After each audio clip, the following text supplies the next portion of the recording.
against good teams.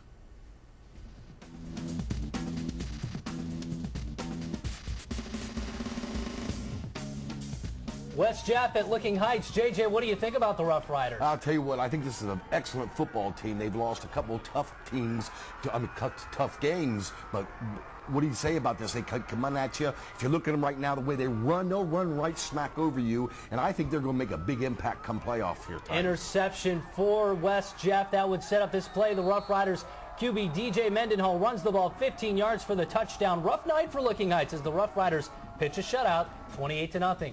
To the east side of Cleveland we go. Shaw hosting Euclid. Shaw on the board quickly. Shaw QB Lorenzo Taylor dialing up the long ball to Tyrone Williams. 72 yards on the hookup for the touchdown.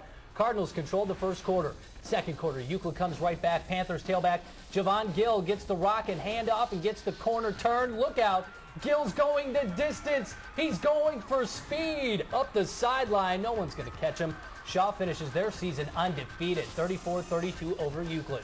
Heath taking on Bexley, both teams trying to get into the playoffs. The Lions strike first, but the Bulldogs counter. Charles Gresham totes the rock for a 5-yard score. 7-7 ball game early in the first.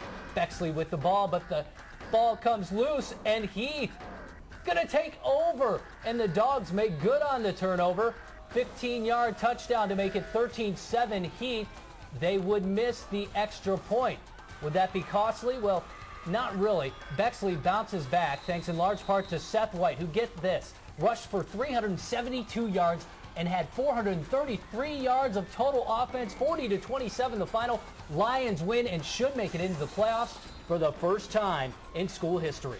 Centerville at Kettering Fairmont. Fairmont's Mark Pedro converts the pass to Brendan Cunningham. 33 yards on the touchdown. 7-0 Fairmont. The fans excited, but it would be short-lived because here comes the Elks. Logan Haynes finds Matt Daly on the long pass. How about Centerville this year? Jerry, looking pretty good. They sure are. They're finally finding some power and some explosion on offense. They needed that. Early in the season, they couldn't get it going on that side of the ball. Pedro sharing the well. Sherman Wilkinson cashing in on that play. That would set up a field goal to make it 10-7. Elks return the favor. It's Haynes to Daly once again. Centerville takes a 14-10 lead, and they're not done yet.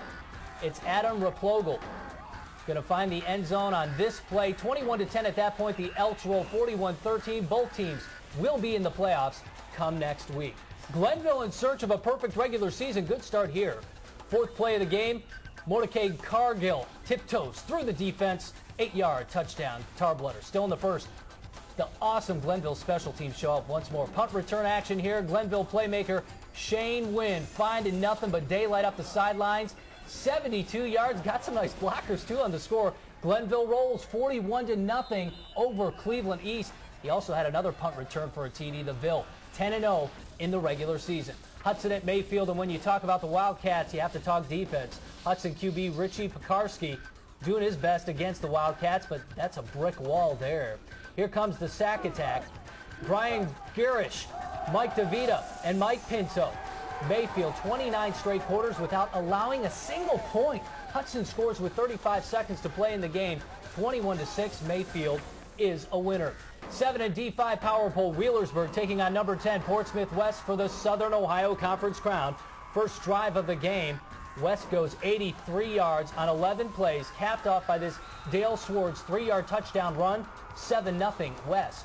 Wheelersburg now with the ball. Tyler Shankweiler throws one up for the opposing quarterback, Alfie Bricker, with the interception for the Senators, but neither team can get much offense generated in the first half. Shankweiler throws another pick with 25 seconds to go. 7-0 West at halftime.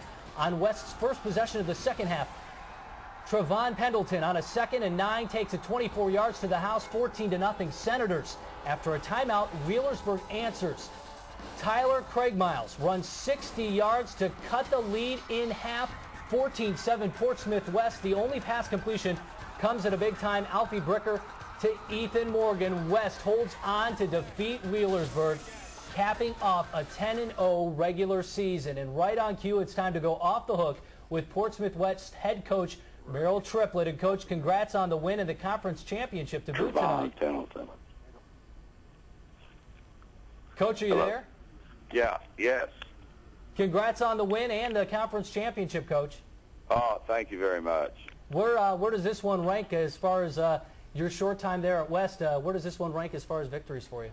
Oh, my gosh. This is my second year at West. These kids have completely turned around, and they just played great. Hey, Coach Triplett, Jerry Rosinski, thanks for joining us. Congrats on the big season there. You came out of the locker room both early in the game as well as in the second half and had success. Team must have been pretty fresh coming out of there. You had some great game planning. Oh, yeah, our kids, they just played tough. We've had a great defense all year, and they pretty much had shut Wheelersburg down the first half, and we felt like that would just continue. Coach, did you hear? Not too many years ago, I saw you up in the state finals against Kenton. Does this team have what it takes to get right back up there this year? Oh, I think these kids are going to have to stay focused and, just keep playing their ball game and just take one game at a time. And, we've got some nice talent on this team. Coach, I know there was a lot of talk down in Southern Ohio this week leading into this game. I know you got family in Ironton that came over for this game. How big was this leading up to it, and was it tough to keep the kids grounded going into it? Oh, the kids, they've stayed focused pretty much, and I think they've just done a great job of just concentrating on what they've needed to do and, just getting out there and doing it. West making their 5th trip to the playoffs and will be in the postseason for the first time since 2002. Coach Triplett, thanks for joining us tonight, and congrats once again. Thanks for having me. All right, Coach Triplett. Portsmouth West Wheelersburg was not the only battle of unbeatens taking place on Friday. We've got highlights from 2 other games pairing 4 other teams who have yet to feel the agony of defeat in 2008. That and more straight ahead on the Grange Insurance High School Sports Site.